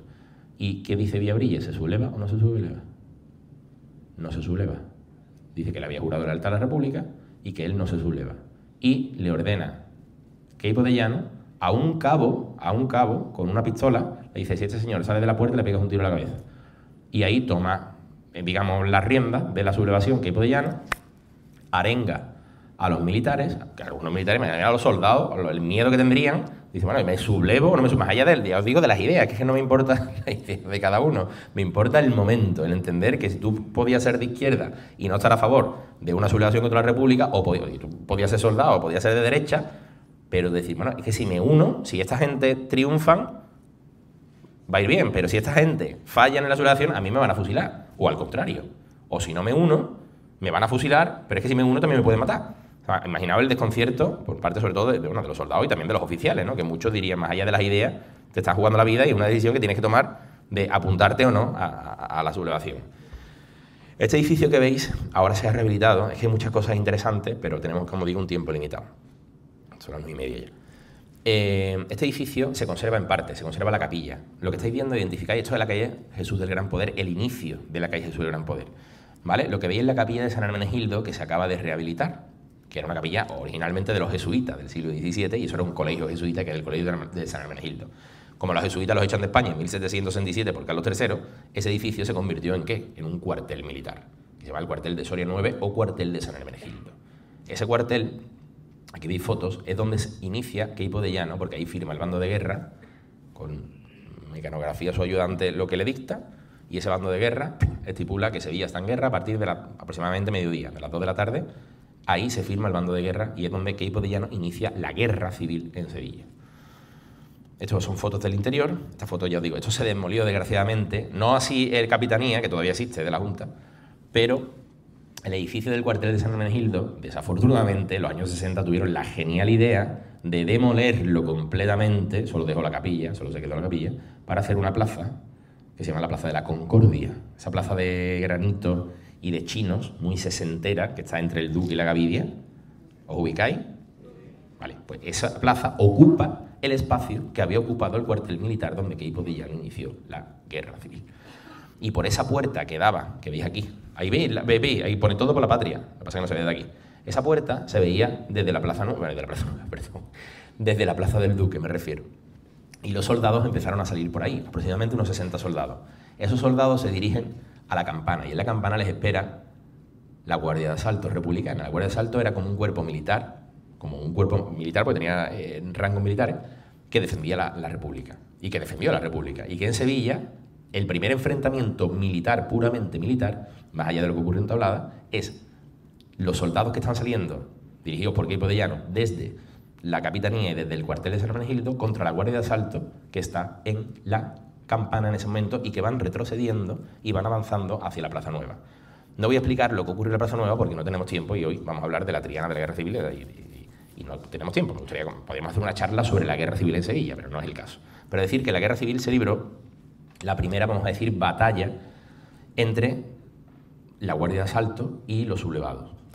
Hubo dos edificios importantes, claves, bueno, tres, obviamente, el Ayuntamiento es uno de ellos, y el edificio, de la Telefónica, que era el edificio de telecomunicaciones clave, absolutamente estratégico, donde la Guardia de Asalto se parapetó con 2 ametralladoras, y después el edificio del Hotel Inglaterra, donde se había reunido el Gobierno Civil de Sevilla y el alcalde don Horacio Hermoso, y lo que era el Gobierno Civil, que además estaba custodiado por la Guardia de Asalto, que era el gobierno legal en ese momento en la ciudad. ¿Qué ocurre? Porque los militares sublevados no podían tomar la Telefónica, tenían 2 ametralladoras, una a cada lado. Todavía se ve, cuando veáis el edificio de la Telefónica, fijaos que tiene muchos parches. ¿Parches de qué? De la metralla. Se ve perfectamente, lo que pasa es que hay que fijarse. El edificio ese que hiciese Juan Talavera y Heredia, que tiene como una giralda. Conocéis el edificio de la Telefónica, ¿verdad?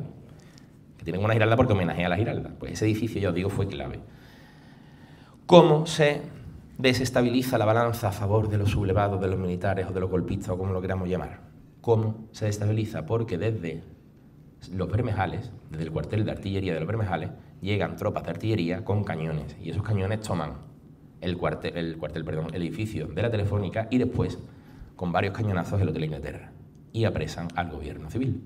Al pobre alcalde, don Horacio Hermoso, lo fusilarían poco después, lo fusilarían en agosto. Y como cuenta su hijo, que yo creo que su hijo ya falleció, pero lo cuenta en un documental de hace algunos años, dice: mi padre no era ni de izquierda. Dice: mi padre era un hombre centrista que no tenía una especial predilección por... Era muy... Dice, eso lo cuenta su hijo, dice, tenía una gran admiración por Manuel Azaña, pero no era una persona... Él decía que prefería incluso una dictadura de militares a una dictadura de alpargatas, es decir, de la dictadura del proletariado, ¿no? Y era un hombre que lo fusilaron, desgraciadamente, como a la mayoría, bueno, de los miembros del gobierno republicano del momento. Pues sí, a Horacio Hermoso lo detienen, al gobierno civil lo detienen, al ayuntamiento republicano, al gobierno lo detienen y la mayoría serían fusilados, ya digo, sobre todo ese verano. Eso es lo más triste de la guerra civil, en mi opinión, la represión tristísima. Como curiosidad, esto es una foto de un cine de verano que había de un cañonazo en la Plaza Nueva, que se llama Capitol. Y como curiosidad, hay un bar de copa que se llama Capitol en la Plaza Nueva por ese antiguo cine de verano. No olvidéis que estamos en verano, estamos un 18 de julio del año 36. Esto es una foto del Hotel Inglaterra, con los soldados ya entrando en el Hotel Inglaterra. ¿Y qué está pasando en Triana el 18 de julio del 36? Esto es muy interesante. En Triana se están formando barricadas que se instalan principalmente en el Alto Zano. En el Alto Zano, los activistas, los piquetes cortan el barrio y están ocurriendo muchas cosas en Sevilla en ese momento, porque en el norte de Sevilla, en la zona norte me refiero, ¿qué está pasando? Si tuviéramos una cámara aérea o un dron actualmente, ¿no? Imaginaos, y viajáramos por la Sevilla del 18 de julio del 36 sobre las 5 o 6 de la tarde y pasásemos por encima, ¿qué veríamos? Columnas de humo. ¿De qué? De las iglesias que están ardiendo en la zona norte de Sevilla, como Omnium Santorum, como Santa Marina, como San Marcos, como San Román, que en San Román estaba una hermandad, que era la hermandad de los gitanos, y que cuentan que los gitanos de Triana, que todavía eran la cúpula de la hermandad, porque todavía la hermandad estaba vinculada a Triana, le llamaron por teléfono diciendo que esto es una historia real, que estaba ardiendo San Román y que estaba ardiendo la hermandad. Y los pobres cogieron un coche y cuando fueron a cruzar el Alto Zano, los piquetes le dijeron que no podían pasar. Y se quemó todo el patrimonio de la hermandad de los gitanos. Absolutamente todo. Por eso Fernández Anda haría las réplicas, las imágenes que son las que procesiona actualmente, ya al año siguiente. Y en Triana, ¿qué está pasando? Esto, por ejemplo, que veis, es una foto también, más allá de, yo repito, no quiero que enjuiciemos, porque esto es la historia, y a mí me parece interesante todo. Esto es el palacio una casa de los ricos. Están asaltando las casas de los señoritos de la familia rica de Triana. Esta es la casa de los Conradi, en la calle Castilla. Veis que están los muebles en la calle. En San Jacinto asaltaron también otra casa. Asaltaron 2. Esto es la calle Castilla, el mercado. Veis la puerta del mercado al fondo. Esta foto es de la guerra civil. Esta foto está tomada 2 días más tarde, el 21 de julio, para ser más exacto. Pero todo esto había ocurrido el 18, cuando estaba ocurriendo la batalla de la Plaza Nueva. Esta otra foto es la calle, aunque no lo creáis, en la calle San Jacinto. ¿Veis? Sacando los muebles de la familia rica a la calle. ¿Cómo se llamaba esta familia? Percio.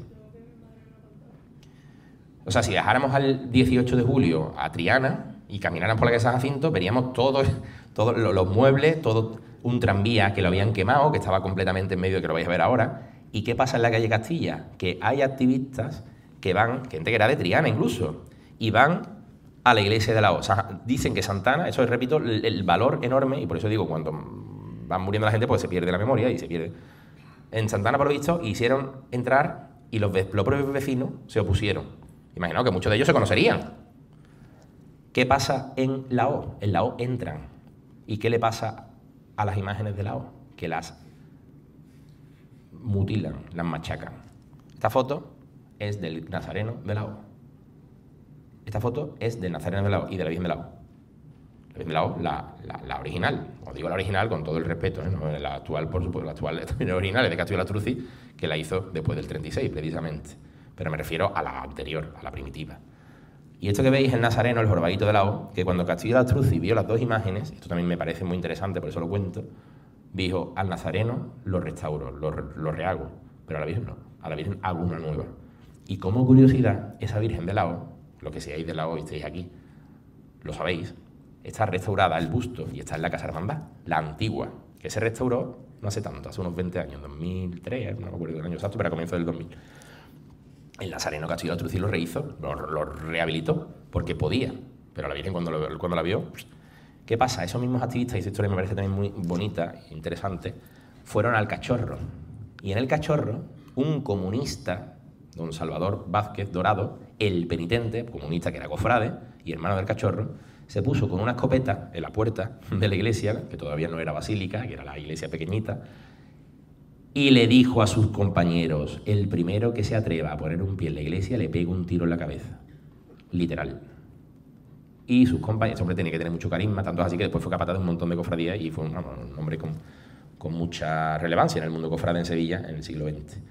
Y ese hombre que salvó el cachorro es este señor, que era comunista, sería comunista en los años 30, después no sé si el señor siguió siendo comunista, pero os lo prometo que este hombre era de izquierda y estuvo luchando contra los sublevados en el Altozano, el mismo que había, por eso digo lo de las complejidades, ¿no? de lo que antes hablábamos. Salvador Vázquez Dorado, el penitente. El penitente era como se le conocía en el mundo cofrade. El señor que salvó al cachorro. Sin él, seguramente el cachorro lo habrían destrozado, igual que destrozaron el lago o destrozaron a la Virgen. Estos son fotos de un tranvía, ¿veis? Que están, completamente carbonizados. Esto es la que es San Jacinto. Y esto también es interesante porque son imágenes de los palacios de los señoritos, de la familia pudiente, palacios que todavía existen en la avenida Reyes Católicos. Si ustedes cogen Reyes Católicos, menos los edificios que hay de los 70, todos son palacios decimonónicos del siglo XIX, por esa operación urbana, una operación urbana magnífica por otra parte, que no vamos a tratar aquí. Si os fijáis, Reyes Católicos, ustedes entráis y hasta la Puerta de Triana, todo, a excepción de los edificios que tiraron en los 70 para construir edificios de los 70, son palacios del siglo XIX. Todo del siglo XIX, que es cuando se hizo la calle. Me tiene una cosa muy bonita, Reyes Católicos, fijaos, que tiene un punto de fuga. Y como se va bajando la cota, las plantas se van ampliando. Una cosa curiosísima, fijaos cuando paséis por Reyes Católicos, para que todas estén en línea. Pues es una operación urbana que se hizo en el 19 y se hizo conjunta, que es ese paseo con esos palacios. Pues esos palacios, que eran de familias adineradas, sobra decirlo, ¿qué es lo que hizo la gente de Triana? Los activistas cruzan y les pegan fuego a los palacios. Estas son fotos de Reyes Católicos en el 18 de julio. Las fotos están tomadas días más tarde, pero después de los episodios del 18 de julio en Sevilla. Son I-39. ¿Veis? Estos Reyes Católicos, este edificio todavía existe, por ejemplo. Nos ubicamos, ¿verdad? ¿Sí o no? Y el 19, ¿qué pasa en Sevilla? El 19, Sevilla tiene un nuevo alcalde, Ramón de Carranza, y tiene un nuevo gobernador civil colocado por Queipo de Llano. Porque Queipo de Llano ya controla la zona centro. Y el 19 de julio se produce un desembarco desde el norte de África a Tablada, con los aviones que estáis viendo. Esto es una foto del aeródromo de Tablada, como digo, que era fundamental el aeródromo para los militares sublevados. ¿Por qué? Porque Tablada permitía desembarcar tropas del norte de África, es decir, Sevilla sirvió de puente aéreo, por eso Sevilla era la clave. Y lo que estáis viendo es, muchos de los aquí presentes conocéis perfectamente, el micrófono de Radio Sevilla en la calle González Abreu, actual Radio Sevilla Cadena Ser, con el que radio, que además tenemos registrado perfectamente, cuando decía que todo el ejército de África estaba en Sevilla, que era mentira, eran varios camiones de Kansas con los regulares y los militares norteafricanos que estaban dando vueltas. Fue la verdad, una propaganda que le vino muy bien a Queipo de Llano. Ese es el micrófono de un Radio Sevilla. Y esos son los aviones Fokker, que fueron 3 aviones que sirvieron de puente para que la quinta bandera de la Legión, que comandaba un comandante de la Legión, que fue Antonio Castejón, que lo veis aquí, que este hombre, la verdad que fue bastante sanguinario, pero ese es un tema que tampoco vamos a tratar porque no es el caso. Este hombre que veis aquí, Antonio Castejón, que después esas columnas subirían por Extremadura y llegarían a Madrid, pero el que inició podemos decir, la toma de Triana y la toma de la Macarena, este Antonio Castejón. Y esto que veis es el plano resumido, muy esquemático, de lo que Castejón idea. Cuando Castejón llega con unos 50 legionarios y van a asaltar Triana, un barrio que estaba, ya os digo, recluido, o sea, encerrado sobre sí mismo, ¿no? Con las barricadas. En ese momento había 3 puentes. Había 3 puentes, ¿por qué? Porque el puente de San Telmo ya existía, el puente de San Telmo se inaugura en el año 31, ya existía, por la época del 29, el puente de Triana, sobre decir que es del 19, y el puente del Cachorro no existía. ¿Por qué? Porque ese puente del Cachorro, magnífico por otra parte, que a mí es uno de los puentes que más me gusta de Sevilla, por no decir el que más, aparte del puente de Triana, que lo hizo, ¿sabéis quién hizo ese puente? Don José Luis Manzanares Japón, el presidente de Ayesa. Un hombre, un ingeniero, una figura muy importante, que a mí me parece muy interesante de Sevilla. Que además es una figura que además de Triana, le dieron el premio no hace mucho, en la vela. ¿Y por qué cuento esto? Porque antes de que José Luis Manzanares para la Expo hiciese el puente de los Leperos, el puente del Cachorro, que todos conocéis, ahí hubo otro puente antes del tapón de Chapina, que era un puente de tablas de madera, que hay fotos incluso. Dicen los antiguos que pasar por ahí daba mucho miedo porque las tablas se veía el río por debajo y algunas tablas estaban rotas, entonces había que pasar con cuidado. Por lo que yo he escuchado por testimonios orales. Y ese puente, o sea, esos 3 puentes, perdón, fueron las 3 columnas que entran en Triana el 20 de julio aquí veis, perdón, el 19, y aquí veis que el objetivo era que las 3 columnas entrasen y las 3 columnas unirse a la altura más o menos de Rodrigo de Triana. Cada una de las columnas iba a entrar la legión por el puente de San Telmo, falangistas irregulares por el puente de Triana y la Guardia Civil para tomar el cuartel de la Guardia Civil, recordáis el cuartel de la Cava de los civiles, por el puente de la Pasarela de Tabla. ¿Qué ocurre? Que Castejón inicia la ofensiva, pero ordena la retirada el 19 de julio. Perdón, el 20 de julio. ¿Y qué es esto que estáis viendo? Son los legionarios volviendo por el puente de San Telmo con la Torre del Oro y el edificio del Cristina al fondo. ¿Y qué es lo que hace Castejón? Que al día siguiente inicia otra ofensiva sobre Triana. Otra ofensiva que ahora vais a ver incluso esto que os voy a enseñar lo podéis buscar por vuestra cuenta en la hemeroteca digital de ABC. ¿Por qué? Porque el 18 de julio en Sevilla hubo rotativa. El 19 no hubo rotativa. El 19 no hubo rotativa, pero el 20 de julio sí hubo rotativa. ¿Y el ABC de Sevilla en manos de quién estaría? ¿De la República o de los militares? De los militares, obviamente, pero el de Madrid no. Y si ustedes veis en la portada del ABC de Madrid del 20 de julio del 36, vais a ver que pone la portada, ¡Viva la República! Sin embargo, si veis la portada que os voy a enseñar ahora de la edición de Sevilla, pone ¡Viva España! Y cuenta los episodios del 18 de julio. ¿Veis?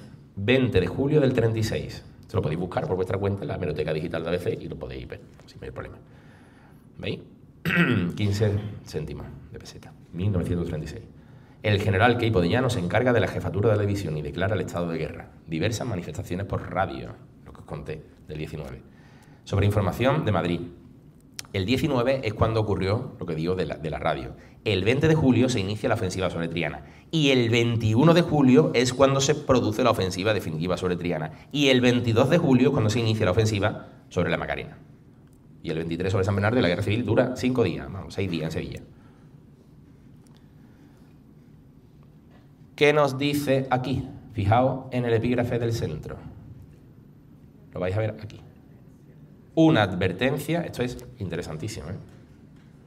Por favor, no vamos a, ya os digo, vamos a intentar abstraernos de enjuiciamiento y vamos a conocer los episodios, más allá de enjuiciamiento y de interpretaciones, de malos, sino, es que me parece de película. En la portada del ABC de Sevilla, imaginado que el ABC de Sevilla sale mañana y pone en la portada una advertencia a los vecinos de Triana, es decir, órdenes a la población civil, desde la portada del ABC, que está en ese momento dirigida por los militares, sobre decirlo. Al ABC un periódico conservador, pero que en ese momento, fijaos que en Madrid, aunque fuese conservador, estaba en manos republicanas y el ABC de Madrid no es que no esté a favor, es que está obviamente con el gobierno republicano, más allá de que el ABC sea más o menos conservador. Y eso también es interesante comprenderlo, que es que estaban los militares. Estos son órdenes a la población civil por parte de los militares. ¿Y qué dice ese epígrafe? Os lo leo, os lo digo porque me lo sé. Perdón un segundito, voy a beber agua.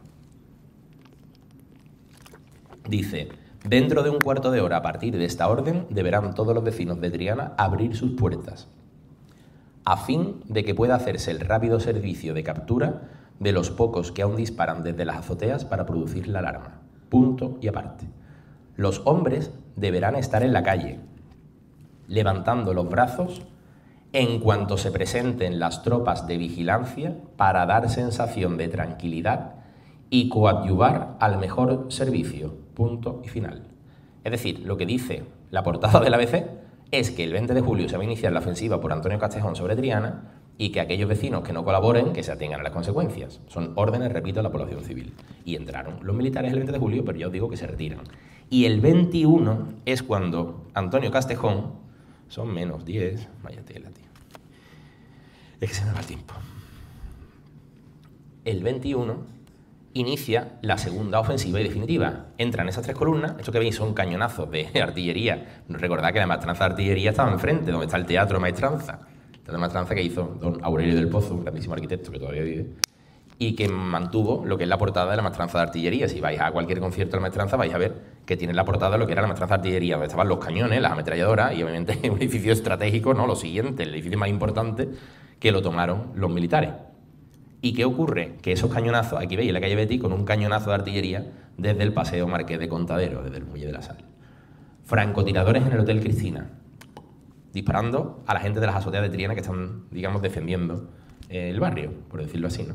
¿Y qué ocurre? Que las tres dice que entraron, volvemos a los testimonios orales, esto no está en los libros, pero tenemos testimonios orales, la importancia de lo que digo. Que entraron los regulares cuerpo a tierra por el puente de Triana, con falangistas que se habían alistado, que se habían voluntarios, que eran muchos falangistas ya habían hecho incluso un entrenamiento militar. Y entraron cuerpo a tierra, toman con granadas las barricadas del Altozano, y van tomando, y ahí entran en Triana. La Guardia Civil toma el cuartel de la Guardia Civil, que estaba siendo asediado, fijaos la situación, y los militares entran en Triana el día 21 de julio del 36, y Triana es tomada por los sublevados, golpistas, como lo queramos llamar, militares rebeldes, como queramos.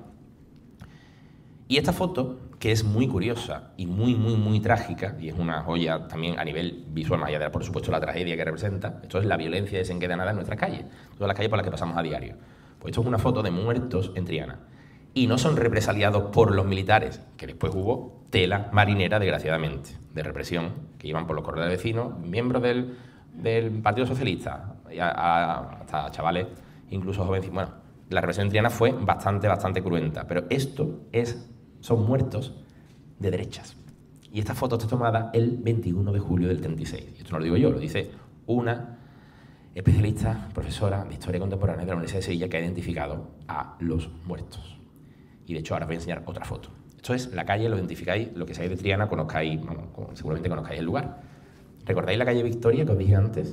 La calle Victoria, este corral todavía existe, es el corral Herrera, que se llama. Esta esquina. Aquí está el colegio Reina Victoria, es la trasera del colegio Reina Victoria. Aquí hay una freiduría a día de hoy, una freiduría muy buena, por cierto, la freiduría Victoria, la ubicáis, ¿verdad? Pues es la trasera justo del colegio Reina Victoria. Estos son muertos. ¿Veis este señor que mira? Y esto es una señora que se ve de etnia gitana, que sería familiar de alguno de los muertos. ¿Hermana? Yo me llamaban el camiseta. Pues se lo agradezco enormemente. Era hermana. Y aquí veis, yo digo, esta foto yo creo es la foto más gráfica de la guerra civil en Sevilla, de lo que son los muertos por las calles. Esta foto es coloreada. Y este otro muerto, esto es la calle Pelé Correa, este tiene un cartel que pone posfascista en la calle Pelé Correa. Y después los militares irían sacando por los corrales de vecinos y se produjo una represión, que eso para mí es lo más triste, porque al final la guerra civil, bueno, cada uno luchaba por lo que quería que era mejor, pero la represión fue bastante cruenta. Y la pelaban y la paseaban. Pues sí, y eso forma parte de la historia de nuestro país y también hay que conocerlo.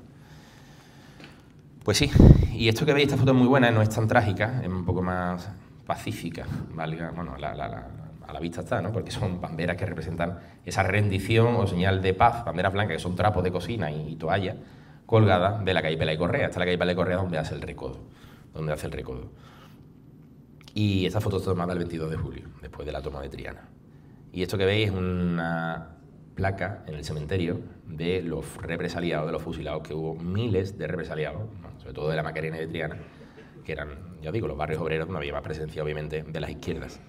Y en memoria de las víctimas que lucharon por la libertad y fueron asesinados en esta tapia que hay que recordar. Y para recordar y para terminar, me gustaría terminar con un hombre que era de Triana, que nació en la calle San Jorge, que ahí está, vamos, hay una placa, que fue Ángel Vela, don Ángel Vela, el que propuso el ponerla, y con muy buen juicio, y que es Melchor Rodríguez García. Este señor nació en la calle San Jorge, en un corral de vecinos, que todavía existe, ese edificio, está rehabilitado en la esquina donde está la cerámica Ruiz, justamente al lado, ahí está la placa, lo podéis ver, cuando paséis por el mercado, lo podéis ver. Y este hombre, voy a resumir mucho porque de este hombre deberíamos de dar una charla, ¿no? Lo que pasa es que voy a terminar con él y con otra figura que ahora veréis. Y deberíamos dar una charla porque es un hombre que era sindicalista, profundamente de izquierda, un señor con principios, de los que cada vez quedan menos en la política española, tanto de un lado como de otro, que no hablo de desafortunadamente, un señor de altos principios. Y ese señor era no profundamente de izquierdas, es que dedicó su vida a sus ideales. El hombre marchó a Madrid, fue sindicalista, y durante las checas, sabéis que en Madrid hubo una represión por parte también de las izquierdas a mucha gente, a miles de personas que mataron por ser de derecha, por igual que sabéis que la guerra civil fue una guerra caínita absolutamente, ¿no? Y este hombre se dedicó, siendo profundamente, ya os digo, de izquierda, y se jugó la vida salvando a cientos de personas porque él defendía que no se podía matar por tus ideas. Y salvó a cientos de personas, y después cuando Franco gana la guerra, ya en el 39, a él lo llevan a juicio y lo condenan a muerte. Y hubo gentes de derechas, incluso militares, que fueron al juicio, levantaron la mano y dijo: ese señor ha salvado a mi padre, ese señor me ha salvado a mí o ha salvado a mi hermano o a mi amigo. Y lo salvaron, pero no lo creáis que le dieron la libertad. Lo metieron en la cárcel a cadena perpetua. Y le propusieron, después, años más tarde, ser miembro del partido del sindicato vertical, sindicalista en la, digamos, para el régimen. ¿Y qué dijo él? Para que veáis un hombre de principio, que otros, a día de hoy no vamos a hablar de la política actual, ¿eh? De un lado como de otro, por supuestísimo, ¿no? Pero dijo que no. Y después mantuvo el sindicalismo clandestino, y cuando muere, que muere en los 70, una cosa bonita, fueron a su entierro miembros de la CNT y gentes de derechas, y no hubo ni una pelea, ni una discusión, lo enterraron con todos los honores, se cantó la Internacional, que muere en los 70, y allí nadie dijo ni pío. Y él tenía una frase en la que dice: se puede morir por tus ideas, pero nunca matar por ellas. Y para terminar, me van a permitir, este es don Melchor Rodríguez, el ángel rojo, como lo llamaron, voy a terminar con otro sevillano ilustre, mente preclara, de los sevillanos que hay que poner en valor, en mi opinión, que era un hombre profundamente de izquierda, don Manuel Chávez Nogales. Yo voy a leer un prólogo de un libro que os recomiendo encarecidamente, de esta figura que era de las mentes y de las mejores plumas que hubo, fue un periodista sevillano, se llama Manuel Chávez Nogales, y que escribe en el año 37, desde el exilio, un libro que se llama A Sangre y Fuego, en el que pone a parir a unos y a otros. Y él era de izquierdas y dice: a mí me hubiesen fusilado los dos, uno por liberal, otro por burgués. Y fijaos, el prólogo, que se debería de estudiar este prólogo y de leer en las escuelas para crear mentes críticas, más allá de radicalismos y de posicionismo, que no siempre parece que hay que estar, falta la mentalidad, ¿no? Cuando hay una mentalidad única, eso es un peligro, siempre lo ha sido. Cuando todo el mundo tiene que pensar igual, sea de para un lado o para otro. Y esas mentes críticas, que puede estar a favor de una cosa pero en contra de otra, o criticar a tu propia gente si ves que lo están haciendo mal. Fijaos lo que dice en 1937, cuando había marchado de España. Voy a leer un pequeño fragmento. Este es don Manuel Chávez Nogales, periodista, repito, sevillano. Me van a permitir que lea un par de párrafos. Dice: en realidad, y prescindiendo de toda prosopopella, fíjate cómo escribía, tiene una pluma de oro. Dice: mi única y humilde verdad, la cosa mínima que yo pretendo sacar adelante, merced a mi artesanía, dice, era un odio insuperable a la estupidez y a la crueldad. Es decir, una aversión natural al único pecado que para mí existe, el pecado contra la inteligencia, el pecado contra el Espíritu Santo. Dice: pero la estupidez y la crueldad se enseñoreaban, fijaos qué verbo tan bonito, se enseñoreaban de España. ¿Por dónde empezó el contagio? Dice: los caldos de cultivo de esta nueva peste, germinada en ese gran pudridero de Asia, nos lo sirvieron en los laboratorios de Moscú, Roma o Berlín, con las etiquetas de comunismo, fascismo o nacionalsocialismo. Y el desapercibido hombre celtíbero las absorbió ávidamente. Después de 3 siglos de barbecho, la tierra feraz de España hizo pavorosamente prolífica la semilla de la estupidez y de la crueldad ancestrales. Es vano el intento de señalar los focos de contagio de la vieja fiebre cainita en este o aquel sector social, en esta o aquella zona de la vida española. Ni blancos ni rojos tienen nada que reprocharse. Idiotas y asesinos se han producido y actuado con idéntica profusión e intensidad en los dos bandos en los que se partiera España. Y para terminar, obviamente, si hablamos de la guerra civil, había un bando, que era la Segunda República, que era el bando legal y el bando de los buenos, podemos decir. Pero no podemos enjuiciar, en mi opinión, ni a unos ni a otros.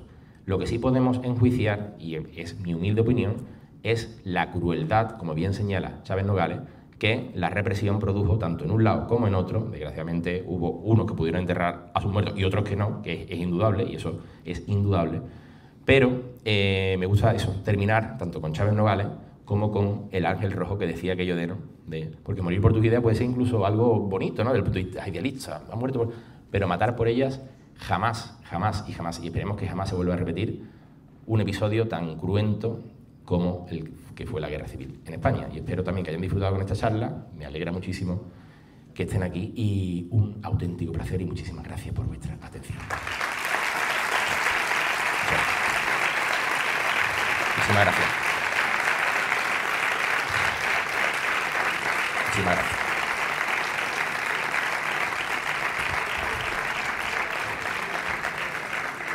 y lean A Sangre y Fuego, de Chávez Nogales, de este periodista sevillano.